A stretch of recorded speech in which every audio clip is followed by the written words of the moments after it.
사사기 3장 7절부터 11절 말씀을 저와 여러분이 교독하여서 말씀을 함께 보시도록 하겠습니다. 사사기입니다. 3장 7절부터 11절까지입니다.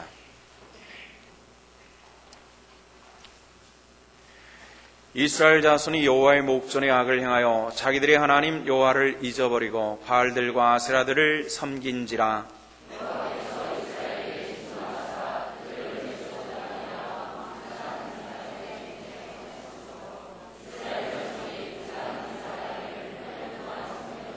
이스라엘 자손이 여호와께 부르짖으며 여호와께서 이스라엘 자손을 위하여 한 구원자를 세워 그들을 구원하게 하시니 이는 곧 갈렙의 아들 아우그나스의 아들 온니엘이라.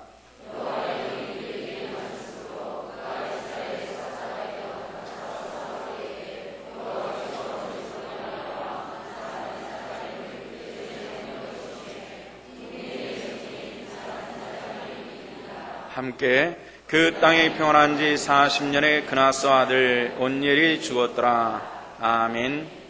우리가 기독교 신앙인으로 이 세상을 살아가면서 여러 가지 신앙과 삶의 그 갭 속에서 딜레마를 갖게 됩니다. 여러 가지 그 딜레마들 중에서 신앙생활을 몇 년 하다 보면은 아마 한 번 정도씩은 경험했을 법한 그런 딜레마가 있습니다. 그것은 우리 모두 은혜 받기를 원한다는 것인데 은혜 받는 것이 또 한편에는 두렵다는 겁니다.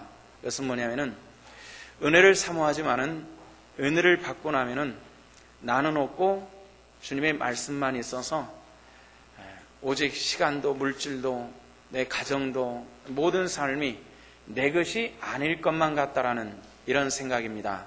그렇기 때문에 정말 그런 경우에 여러 번 은혜가 막 들어오는데 이걸 거절하는 그런 경우들을 여러 번 봐왔습니다.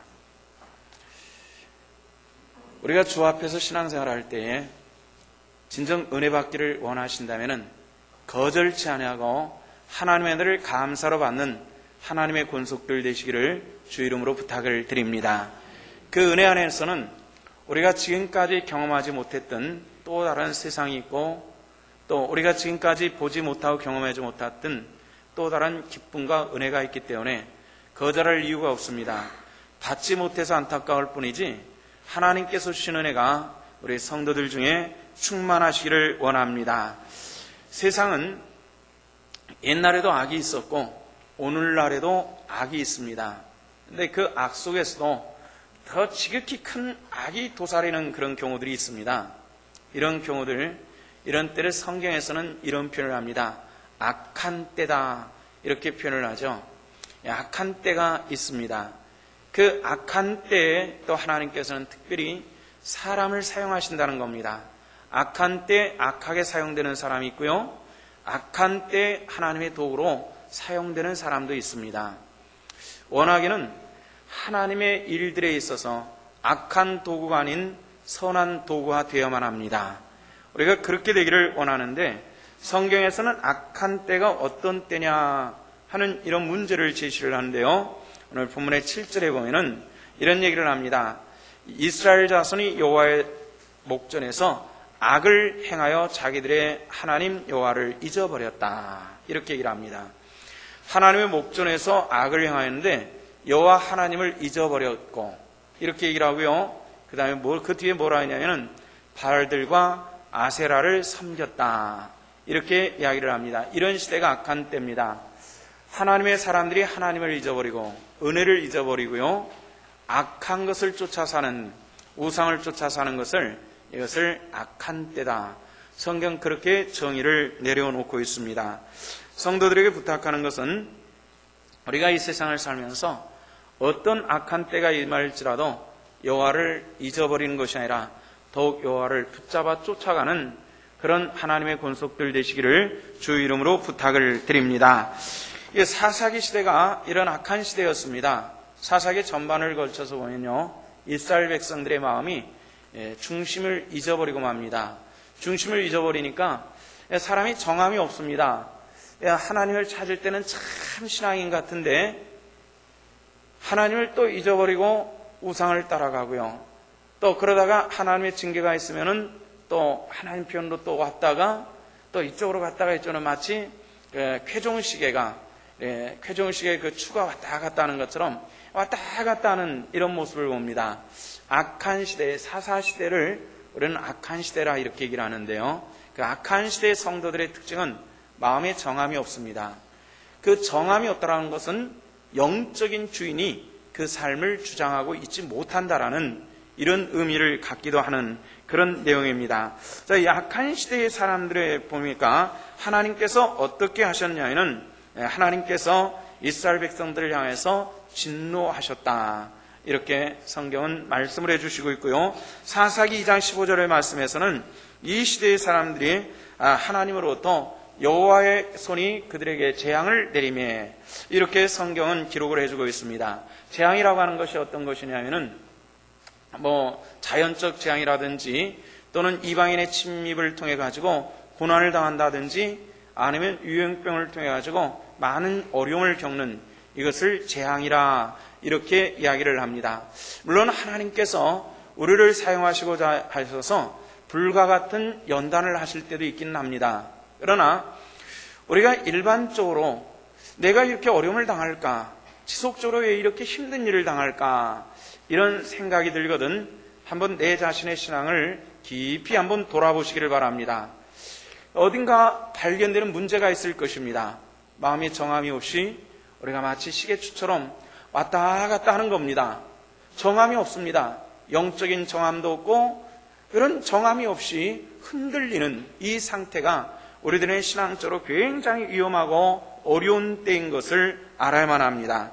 이럴 때 하나님께서 사람을 사용하시는데요. 성경 말씀에 보니까 사사를 보내셨다 이렇게 말씀을 합니다. 사사라고 하는 것은 어떤 뜻이냐면요, 재판관이라는 그런 뜻을 가지고 있습니다.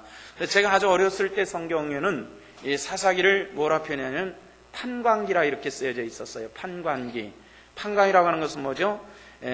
중국 사람들도 재판관을 판관이라고 그러는데 우리나라도 이조시대 때 판관이라고 한 것을 알고 있습니다. 재판하는 사람이죠. 자잘못을 가리는 사람. 그러니까 우리는 이 사사기를 판관기로 보니까 재판하는 사람이구나 이렇게 생각을 하게 되는데요. 그 다음에 성경을 개역성경으로 번역하면서 판관기에서 사사기로 이렇게 바꿔놨습니다. 이게 사사기라고 하는 것은, 사사라고 하는 것은 굉장히 많은 의미를 담고 있는데요. 사람들이 어떤 문제가 있을 때 자잘못을 가리는 재판을 해줄 뿐만 아니라 전쟁이 나면은 백성들이 앞장서서 주의를 하는 사령관 역할도 하고요. 또 하나님으로부터 말씀을 듣고 백성들에게 전달해주는 종교 지도자 역할도 했고요. 편안할 때는 행정적인 그런 그 지도자가 되어서 이스라엘 백성들을 편안하게 이끌어가는 이런 여러 가지 역할을 했습니다. 그러니까 종교적 지도자도 되고요, 군사적 지도자도 되고요, 그리고 재판관도 될 수 있고 또 행정가도 될 수 있는 이런 그 이스라엘의 전반적인 지도자의 역할을 했습니다. 그렇게 되면 왕을 세워버리지 그렇게 했나 싶을 텐데 이스라엘 백성들의 왕은 오직 한 분 여호와 하나님밖에 안 계셨습니다. 성경에 보면요, 이스라엘 백성들이 다른 민족들과 자꾸 싸움을 하다가 우리에게도 왕을 세워주시옵소서 이렇게 부르짖는 게 나오는데요, 하나님께서 그걸 좋게 여기지 않으셨어요. 왜냐하면 이 땅에 이스라엘 백성들이 왕 되신 하나님을 제하고 사람을 왕으로 세워달라고 하니까 하나님께서 마땅하게 생각하지를 않으셨어요. 하지만은 이스라엘 백성들이 원했기 때문에 제일 먼저 세웠던 사람이 누구였죠? 사울이라고 하는 사람을 세워서 왕을 세웠던 것을 우리는 잘 알고 있습니다. 그렇게 이 사사라고 하는 사람은 그 왕정 시대가 되기 전에 이스라엘 백성들을 다스려 나갔던 그런 유대인들이 가지고 있는 아주 특별한 정치, 종교, 문화적인 이 특징 속에 나오는 그런 통치자가 사사였다는 겁니다. 하나님께서 이 사사를 최초로 세우셨는데 그 최초의 사사가 누구냐면 온니엘이라고 하는 사람이었습니다. 온니엘이라고 하는 뜻은 뭐냐면은 하나님은 나의 힘이시다라는 이런 의미를 가지고 있는 것이 온니엘이었습니다. 하나님은 나의 힘이시다. 온니엘은 태어나면서부터 온니엘 그럴 때 온니엘은 하나님은 나의 하나님이시야 하는 이런 생각을 하며 자랐을 것 같은 그런 이름입니다. 성경에는 엘리야니, 엘리사니, 엘리니 하는 엘자 이름 발음들이 많이 나오죠. 그 엘은 셈족 언어로서 하나님이라는 그런 뜻을 가지고 있는데요. 온니, 나의 힘이다라는 뜻이거든요. 온니엘, 하나님은 나의 힘이 되신다라는 이런 이름을 가진 사람이 첫 번째 사사가 되었습니다. 온니엘 시대, 그 시대가 굉장히 타락한 시대인데요. 하나님께서 온니엘을 부르셔서 이스라엘 백성들의 첫 번째 사사로 삼으셨다는 겁니다. 근데 온니엘은 어떤 사람인데 하나님께서 사사로 삼으셨을까? 이런 생각을 해봅니다. 온니엘은 여러 가지 정황들을 봤을 때에 연세가 굉장히 많으신 노인입니다. 이 노인이 젊은 사람도 많은데 아주 굉장히 연세 많으신 노인이 첫 번째 사사로 부름받습니다. 노인이 부름받을 때 아마 그랬을 것 같아요. 전부 꼬부라지고 또 이도 예전처럼 틀리라 수 없어 이도 빠지고 구부러지고 해가지고 하나님께 부름받습니다. 옛날에 지금 고인이 되신 그 현대고려 회장이셨던 정주영 그분 보면은 연세가 젊었을 때는 안 그랬던 것 같은데 연세가 드시면서 이 혀가 아래 이가 앞으로 이렇게 나와서 여러분 이렇게 하더라고요. 아마 온니엘도 연세가 많아가지고 그렇게 부름받았을 때 하나님 부르셨습니까? 이렇게 아마 부름받았을지도 몰라요. 근데 그 꼬부라지고 아주 그 연세 많으신 온니엘을 하나님께서 특별히 부르셔서 쓰셨던 겁니다. 성경을 가만히 보면요, 하나님께서 쓰시는 사람들이 있어요. 근데 그 쓰시는 사람들이요, 대부분 아주 평범한 사람들을 통해서 비범하게 사용하시는 그런 걸 볼 수가 있습니다. 저와 여러분들도 평범한 사람에 불과하지만은 어느 날 하나님께서 부르실 때 아주 비범하게 쓰임받는 축복이 임하기를 주 이름으로 축원합니다. 그 과정을 보면은 온니엘이라는 사람을 가만히 살펴볼 필요가 있는데요. 온니엘은 어떤 사람이냐면 성경에 보니까 성령에 사로잡힌 사람이다라는 이런 걸 알 수가 있는데요. 자, 온니엘이라고 하는 사람 어떤 사람인가 우리 한번 성경을 통해서 함께 살펴보도록 하십시다. 온니엘이라고 하는 사람, 이 사람 보면은 어떤 사람인가 알 수가 있는데요. 9절 말씀에 보니까 이런 말이 나오죠. 온니엘을 하나님 10절입니다. 온니엘 여호와의 영이 그에게 임하셨으므로 그가 이스라엘의 사사가 되어 나가서 싸울 때에 하는 말이 나오죠. 자, 뭐가 임하였다 그랬죠?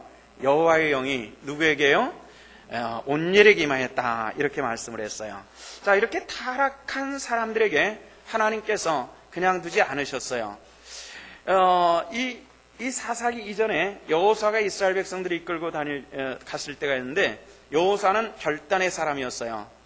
사람들이 지도자는 결단이 있어야만 합니다. 여호수아는 이스라엘 백성들이 막 타락할 때에 한 곳에 모아가지고 이스라엘 백성들에게 물어보죠. 자, 여러분들 매우 우상 좋아하는데 한번 이제 결단을 내립시다. 하나님 편에 갈 때가 됐는데 당신들이 우상을 섬기든 하나님을 섬기든지 결단을 내려야지 이렇게 짬뽕으로 섬길 수 없지 않습니까? 당신들이 누구를 택하든지 간에 나와 내 집은 오직 여호와 하나님만을 섬기겠습니다 하고 결단을 선언할 때 온 이스라엘 백성들이 함께 손을 들고 외쳐 말하기를 우리가 모두 상을 버리고 우리가 당신과 함께 여호와 하나님만을 섬기겠습니다 하고 선언했던 적이 있었습니다. 우리가 여호수아서 24장 볼 때 보셨죠? 그런데 여호수아가 연세 많아서 세상을 떠났습니다. 세상을 떠나고 나니까 그 강력한 지도자가 사라지고 나니까 이스라엘 백성들이 흔들리기 시작했어요. 흔들리기 시작하면서 우상을 섬기고 막 이렇게 섬기는데 하나님께서 내가 그들을 징계하리라 이렇게 말씀을 했는데 어떻게 징계했냐면은 사람을 통해서 징계하시고 재앙을 통해서 징계하셨는데 사람을 통해서 징계하셨는데 어떤 사람이냐면 메소포타미아 왕 구산 리사다임이라는 사람이었다 이렇게 얘기를 해요. 메소포타미아라고 하는 것은요 중동 지방에 초생딸형의 지역이 하나 있는데요. 유브라데스강 티그리스강 유역을 해가지고 초생딸처럼 해가지고 제일 끄트머리가 가나안까지 내려오는 그런 옥토 지역이 있습니다. 그 옥토 지역의 중심부가 메소포타미아예요. 우리가 신앙생활 하기 전서부터 많이 들었을 거예요. 메소포타미아는 인류 최초의 문명들이 있었던 곳이 바로 그곳입니다. 메소포타미아 왕 굉장히 기름진 땅을 중심으로 해가지고 나라가 강력한 그런 나라였습니다. 그 땅의 왕이 누구냐면 구산 리사다임이었다고 그랬어요. 근데 구산 리사다임이라고 하는 말이 아주 재밌어요. 구산이라고 하는 말은 영어로 말하면 더블이라는 뜻입니다. 더블. 리사다임이라는 말은 아주 사악하고 악한 이런 뜻을 가지고 있습니다. 아주 악한, 그러니까 아주 악한 것이 더블이란 말이에요. 그러니까 더블로 악한 사람, 이런 뜻을 가지고 있습니다. 그러니까 이 이름을 굉장히 이렇게 복잡하니까 우리식으로 표현한다면 악하기가 이를 데 없는 아주 고약한 사람이라는 이런 뜻이에요. 근데 왕 이름을 누가 그렇게 붙여주겠어요? 세상에. 아버지가 어떻게 자식을 낳아가지고 사악하기가 아주 이를 데 없는 인간이라고 그렇게 이름 붙여주진 않았을 겁니다. 근데 누가 붙여줬을까? 제 생각에는 이스라엘 사람들이 붙여줬을 것 같아요. 자기들을 압제하면서 얼마나 극심하게 굴었는지, 지들끼리 모여서 얘기할 때는 그 메소포타미아 구산 리사다임 아주 악하기가 이를 데 없는 그 녀석, 뭐 이런 식으로 얘기했을 것 같아요. 그러다 보니까 구산 리사다임, 악하기가 이를 데 없는 인간, 이렇게 그 이름이 붙여져 버리고 말았어요. 본 이름은 없어져 버리고 아예 별명이 하나 붙여졌어요. 우리나라도 그런 분들이 있잖아요. 뭐 예수천당 불신조의 최건능 목사님이라는 분이 계시는데 요즘에 그분 따라가지고 아무데나 다니면서 예수천당 불신조 해가지고 사람들하고 마찰을 빚고 있는 사람들이 많은데, 옛날에 예수 모를 때는 예수천당 불신조에서 전도 많이 했어요. 근데 그분 이름이 원래 최봉석이거든요. 근데 봉석이라는 이름은 별로 모르고 최권능이라는 이름은 사람들이 잘 알아요. 구산 리사다임도 아마 그랬을 것 같아요. 그렇게 해서 아주 사악한 사람이라는, 얼마나 한 8년 동안 어떻게 확정을 했는지 이스라엘 백성들은 구산 리사다임, 그 메소포타미아 사악하기가 이를 데 없는 그 인간, 아주 이가 박박 갈리는 그 인간이 8년 동안 통치했다는 겁니다. 왜 통치했어요? 하나님을 빼거나 하나님을 버리고 우상을 숨겼던 그 이스라엘 백성들에게 재앙이 임하게 하시며, 그 재앙은 어떤 재앙이냐면 구산 리사다임 아주 사악한 통치를 통해서 이스라엘 백성들을 철저히 짓밟는 이 고통스러운 이 아주 재앙적인 정치의 고통을 체험하게 하나님께서 하셨다라고 그렇게 이야기를 하는 겁니다. 근데 이 8년 동안 고통을 받으면서 그 가운데 누구도 있었냐면 온니엘도 있는 겁니다. 근데 그 8년 동안 고통을 당하면서 이스라엘 백성들의 형편을 보니까 9절에 보면 이런 얘기가 나옵니다. 이스라엘 백성들이 이스라엘 자손 여호와께 부르짖으며 여호와께 이스라엘 자손을 위하여 한 구원자를 세웠다, 이렇게 얘기를 하죠. 이스라엘 백성들이 8년 만에 드디어 부르짖기 시작했습니다. 그런데 그 부르짖음이 하나님 잘못했어요 하는 회개의 기도라든지 이 간구가 아니었던 것 같습니다. 출애굽기 2장에 보면 이스라엘 백성들이 430년 동안 그 민족 자체가 하나님을 다 잊어버리고 말았어요. 왜 잊어버렸죠? 오랫동안 애굽 땅에서 귀족 생활하면서 호의호식 하다 보니까 하나님을 잊어버려요. 때로 믿음의 사람들에게 궁핍함과 어려움을 주시는 하나님의 계획이 있습니다. 그 계획은 뭐냐면은 이를 통해서도 좀 가까이 하고 내게 가까이 오라는 하나님의 음성입니다.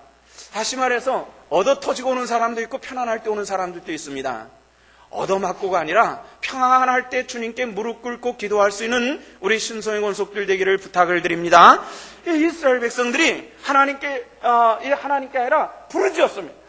이 부르짖음이 어떤 것이냐면은 출애굽기 2장에 보니까 하나님 이름을 다 잊어버린 이스라엘 백성들이 탄식하기 시작했다고 그랬어요. 그 탄식 소리를 하나님께서 들으셨습니다. 어떻게 탄식했을까요?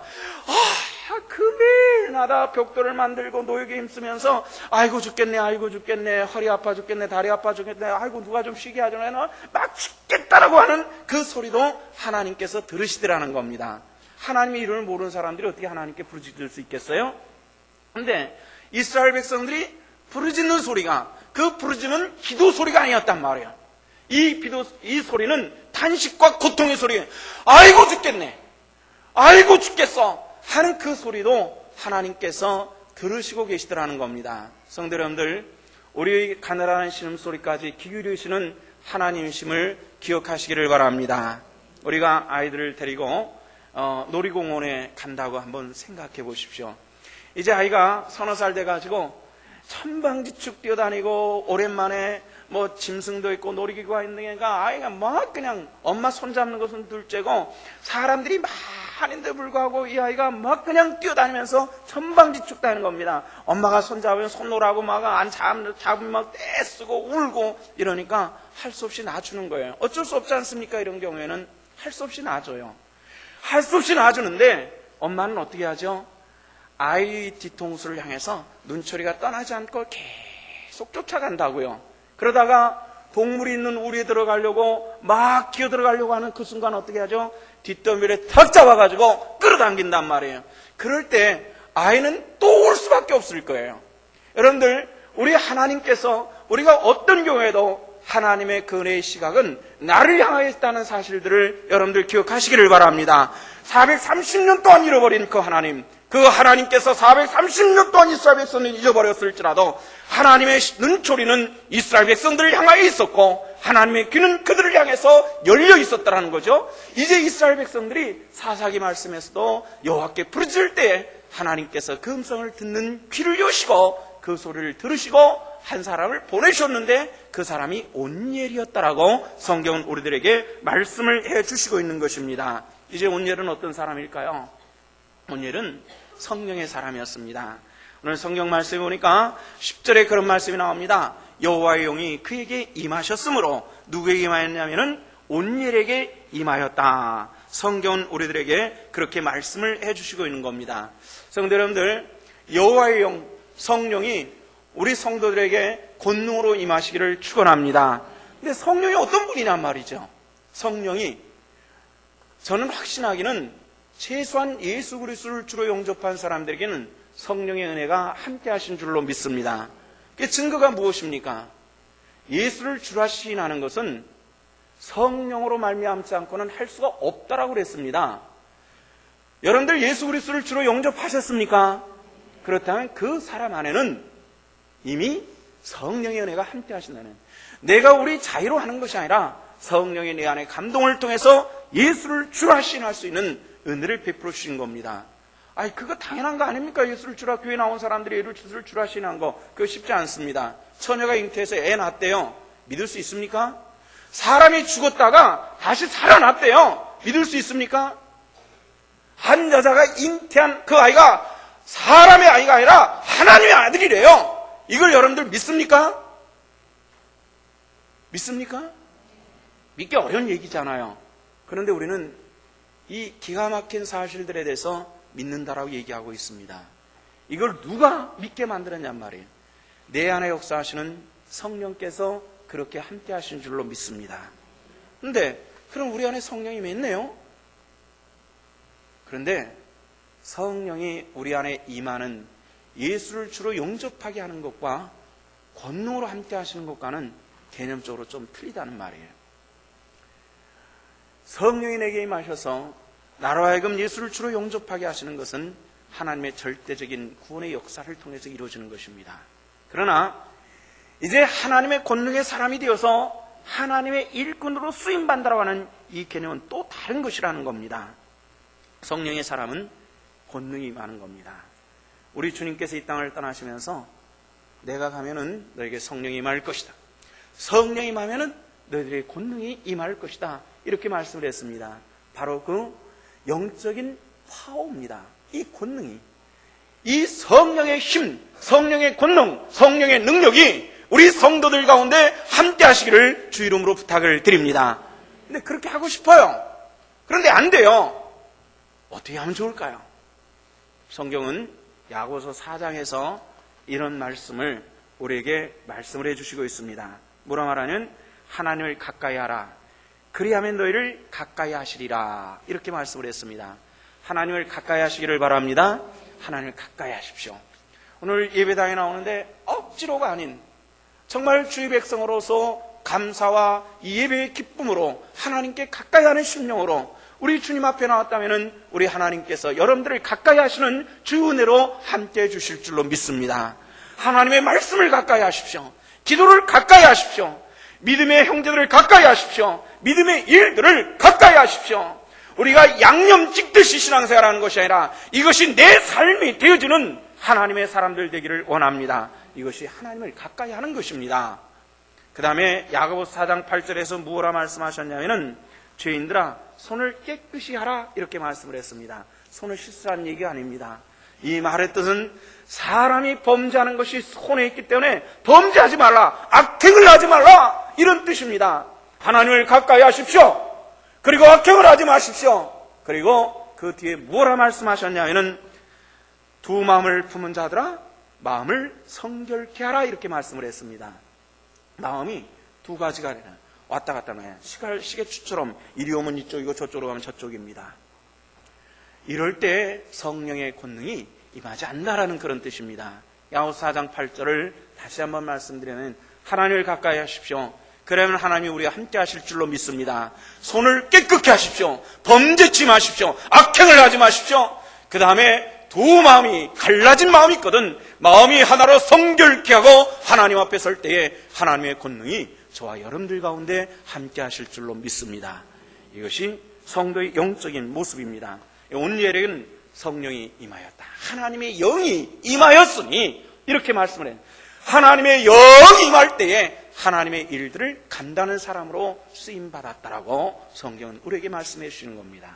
오늘 우리가 다 성령에 쓰임받을 만한 성령의 권능 임함을 통해서 하나님 앞에 바르게 쓰임받는 이 종말의 때에 악한 시대에 하나님의 선의 도구로 사용받는 우리 성도들 되시기를 원합니다. 두 번째, 이 온열에 쓰임받는 이 특징 중에 하나는 뭐냐면 온열은 순종의 사람이었습니다. 온열이 사람은 순종의 사람이었는데요, 성경에 사람을 소개할 때 보통 이렇게 얘기합니다. 누구의 아들 누구 이렇게 얘기를 합니다. 저와 같은 경우는 김진기 아들 김동혁 이렇게 얘기를 하는 것이 보통 사람을 성경에서 소개하는 방법입니다. 아버지를 얘기하고 그 아버지의 아들 누구라는 이런 형식으로 사람을 소개하는데요, 이 온일이라는 사람을 소개하는 방법은 아주 특이한 소개의 방법을 사용을 하고 있어요. 그 소개의 방법은 어떤 것이냐면은 사사기 3장 9절 제일 하반절에 보면은 그는 곧 갈렙의 아우 그나스의 아들 온니엘이라 이렇게 얘기를 해요. 그나스라고 하는 사람은 갈렙의 아버지예요. 갈렙의 아버지. 그런데 그러면 갈렙과 온니엘은 어떤 관계가 있을까요? 갈렙은 형님이고 온니엘은 동생이에요. 그런데 성경적으로 표현을 한다면은 그나스의 아들 갈렙, 그의 동생 온니엘 이렇게 표현하는 것이 원칙인데 아버지보다 갈렙이 먼저 나와가지고 갈렙의 아우 그나스의 아들 온니엘 이렇게 표현을 하고 있어요. 그 이유가 있습니다. 그 이유는 뭐냐면은 그나스라고 하는 사람은 성경에서 갈렙의 아버지라고 하는 사실은 알려져 있지만은 정확하게 어떤 성향의 사람인지는 알려져 있지는 않습니다. 쉽게 얘기해서 그 아버지보다는 갈렙의 성경적 역할이 훨씬 더 컸던 그런 사람인데요. 그래서 누구의 아들이라고 말할 때는 그 사람의 성향과 신앙을 본받은 사람이라고 하는 이런 의미를 가지고 소개를 합니다. 아브라함의 아들 이삭, 이삭의 아들 야곱, 야곱의 아들 요셉 할 때는 그 신앙의 흐름을 얘기하는 거거든요. 그런데 온니엘은 그 형 갈렙의 신앙과 품성을 닮았다라는 이런 표현을 성경에서는 이렇게 표현을 해주고 있는 겁니다. 갈렙은 어떤 사람이었느냐 하는 걸 우리가 알아봐야 되겠는데요, 갈렙이라고 하는 사람은 우리가 잘 아는 것처럼 출애굽한 다음에 한 100여만 명 정도가 출애굽했을 것 같은데 광야 생활 속에서 다 죽고 딱 출애굽했을 때 나온 두 사람이 가나안 땅에 들어갔어요. 그 두 사람이 누구죠? 여호수아와 갈렙이었습니다. 이 두 사람은 연세가 비슷했던 사람으로 여겨지는데요, 이제 정복전쟁을 하면서 이 갈렙에게 배당된 땅을 나가서 여호수아가 나가서 싸워서 취하십시오 이렇게 하지 않고 미정미정하고 놔뒀어요. 그랬더니 갈렙이 여호수아에게 찾아가서 모세가 하나님으로부터 계시를 받아서 나에게 나눠준 그 땅을 나에게 주십시오. 내가 가서 취하겠나이다. 내 나이가, 여호수아가 당신 나이 얼마인 줄 아십니까? 내 나이 85세입니다. 그게 뭐 뜻하는 얘기입니까? 나는 출애굽에도 힘이 있고요, 아직도 싸울 힘이 있습니다. 난 용기가 있습니다. 보내주십시오. 그래가지고 갈렙이 나와서 85세에 그 땅을 취하는 그런 얘기가 나오죠. 갈렙의 그 모습이 그렇게 등장을 하는데요, 신명기 1장 36절에서는 갈렙의 성품을 이렇게 말합니다. 갈렙은 온전히 여호와를 순종한 사람이다, 이렇게 얘기를 합니다. 갈렙은 한마디로 말해서 순종의 사람이었다, 성경은 그렇게 이야기를 해주고 있는 겁니다. 그러니까 이 갈렙의 온예를 말할 때 갈렙의 성품을, 신앙적 성품을 닮아 있는 사람이라는 것을 그런 식으로 우리에게 표현해주고 있는 거죠. 갈렙과 온예 형제였습니다. 근데 온예는, 갈렙도 이제 세상을 떠나고 온예도 나이가 많아 늙었습니다. 정확한 나이는 알 수가 없지만은 성경적인 내용들을 볼 때 갈렙이 최소한 110살 넘어서 세상을 떠났거든요. 동생이란 말이에요. 나이가 얼마나 됐을지 충분히 짐작할 수 있는 그런 내용입니다. 아마 꼬부랑 깽깽이 할아버지가 돼가지고 아주 늦정하게 부름받아가지고 하나님께서 부르실 때 왜 하나님 부르셨습니까? 하고 이렇게 대답하며 나왔을지도 몰라요. 연세 드셨으니까. 근데 하나님께서 온질, 네가 사사로 이 구산리사다임을 물리쳐야 되겠다 할 때에 온예는 거기서 순종하며 그 일을 받들고 있다라는 겁니다. 때로 우리가 주 일들을 감당할 때 뭐 이런 핑계 저런 핑계가 수도 없이 많으나 하나님께서 내게 말씀하실 때 그 음성에 귀를 기울이고 무릎 꿇을 수 있는 이런 하나님의 권속들 되시기를 주 이름으로 축원합니다. 여기 바로 온예의 가치가 있다는 겁니다. 성경을 보십시오. 성경 속에는 많은 사람들이 주 일들을 감당케 할 때 하나님께서 시험하시는 이런 경우들을 종종 볼 때가 있습니다. 하나님께서 모세를 부르실 때 호렙산 떨기나무에서 부르시고 내 발에 신을 벗으라 말씀하시고 자 가라 애굽 땅으로 가라 말씀하실 때 모세는 내가 매우 연약한 사람이다 하지만은 결국은 그 말씀에 순종하는 모세의 모습을 우리가 성경을 통해서 볼 수 있더라는 겁니다. 우리 인간적으로 볼 때는 감당할 수 없을 때가 많이 있습니다만은 그러나 여기에 하나님의 말씀이 개입하시고 하나님께서 뭐라 말씀하실 때 여기에 아멘이라고 대답할 수 있는 이런 하나님의 사람들 되기를 원합니다. 지난 100년의 기독교 역사 속에서 하나님의 사람으로 많이 쓰임받았는데 100년 전에 세계에서 가장 크게 쓰임받은 사람이 누구였냐면 무디라고 하는 아주 무식한 신발을 수선하는 그런 수송공이 쓰임받았습니다. 이분이 시카고에서 사역을 했습니다. 시카고에서 사역을 할 때에 시카고에 한 10여 층 되는 그 당시는 굉장히 고층 건물이 세워졌습니다. 사람들에게 굉장히 관심 있는 그런 건물이나 이 무디도 그 꼭대기에 올라갔습니다. 꼭대기에 올라갔을 때 우리나라 저 태백에 있는 예수원이라고 하는 곳인데 그 예수원 원장이 외국인이었어요. 토레이라고 하는 분이었는데 토레이 목사님, 그분의 할아버지가 무디의 영적인 참모였습니다. 그래서 그 토레이가 함께 올라가는 겁니다. 꼭대기 올락상에 올라가서 이 처음 본 짙은 꼭대기에서 아래를 내려다보니까 정말 무시무시하고 공포스러운, 지금처럼 비행기가 있는 것도 아니고 뭐 이런 때 그 아래를 내려다보니까 굉장히 무서웠습니다. 이 두 사람이 야 정말 높네, 무섭네 이런 얘기를 하는데 무디가 토레이를 향해서 심각하게 이런 얘기를 합니다. 여보게 무디, 만약에 말이야 하나님께서 말씀하시기를 이곳에서 저 아래로 뛰어내리라면 난 뛰어내릴 것 같아, 이런 얘기를 했더랍니다. 우리가 어떻게 생각할 때는 그 미친 사람의 얘기죠. 무슨 얘기입니까? 있을 수 없는 얘기인데, 그러나 무디는 무슨 얘기를 하냐면은 하나님께 철저히 순종하는 사람의 마음을 토로하고 있다라는 겁니다. 우리가 하나님 앞에 그렇게 사로잡힘을 받기를 원합니다.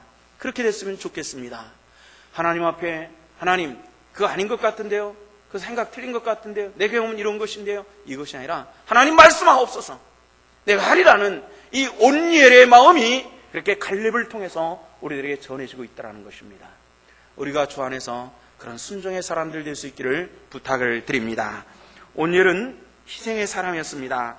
갈렙과 여호수아는 나이가 비슷한 때로 여겨집니다마는 세상을 떠났습니다. 이제 온예이 연세가 많아가지고 또 첫 번째 사사로 부름받습니다. 아주 나이 많아요. 목소리도 굉장히 약해졌을 것 같아요. 체력도 떨어질 대로 다 떨어진 사람입니다. 근데 하나님께서 온예를 마지막 이 노년을 통하여 희생을 요구하시면서 감당케 하시는 겁니다. 나이가 들어간다라고 하는 것이 여러 가지 특징이 있는 것 같아요. 어른들 계시는데 죄송합니다만은 한 40 중반 때까지만 해도 장례를 하고요, 화장장에 가면은 그런 생각을 좀 많이 했습니다. 한 2시간 화장을 하면요, 사람이 들어가면은 가루가 돼서 나와요. 가루가 돼가지고. 그래서 요만큼 되거든요. 종이에 싸가지고 단지에 놨는데요, 종이에 싼 채로 이걸 받아본 적이 있어요. 따끈따끈해요. 아주 찐빵, 갓 구워낸 찐빵처럼 따끈따끈한데 무게는 1kg가 조금 안 됩니다. 그걸 단지에 담아서 낙고를 시키는 그런 것인데, 2시간 동안 가루가 돼서 나올 때까지 기다리면서 이런저런 생각을 많이 합니다. 그 생각 중에 어떤 것이냐면은, 사람이 죽었다 깨난다는 얘기들 가끔 있잖아요. 만약에 화구 속에 들어갔는데 뜨거워가지고 내가 깼는데 전부 불이면 난 어떻게 할까? 무지하게 무섭겠다 이거. 그런 생각 안 해보셨습니까?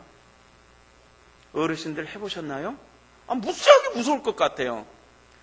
또 무덤에서 화장을 하지 않고 묻어버렸는데, 깨가지고 보니까 이 답답한 무덤 속에서 나오지 못해가지고 거기서 숨 막혀서 죽는다는 생각을 하면 자다가도 깰 것 같아요. 두려워요. 그런데 얼마 전서부터는 그런 생각이 없고요, 죽는 것도 참 좋겠다 이런 생각이 들어요. 어떻게 생각하면은 죽음에 대한 두려움이 사라졌는지, 아니면 믿음이 좋아가지고 죽음이라는 통로를 통해서 주님께 빨리 가려고 생각하는 거예요. 그것까지는 제가 정의를 못 내리겠는데, 죽는다라고 하는 것이 별로 두려워지지 않더라고요. 그래서 사람이 나이 먹어갈 수도 있는 것 같아요. 그냥 그 두려움이 지속한다면 매일매일 죽음이 가깝기 때문에 굉장히 두려울 것 같거든요. 근데 그런 것은 없어지더라고요. 죽음에 대한 두려움은 없어지더라고요. 다만 두렵다면 오랫동안 살며가지고 뇌중풍에 걸려가지고 이리 다니면 이거 어떻게 할까 말이지. 이게 두려운 거예요. 그러니까 우리 어르신들 기도하십시다.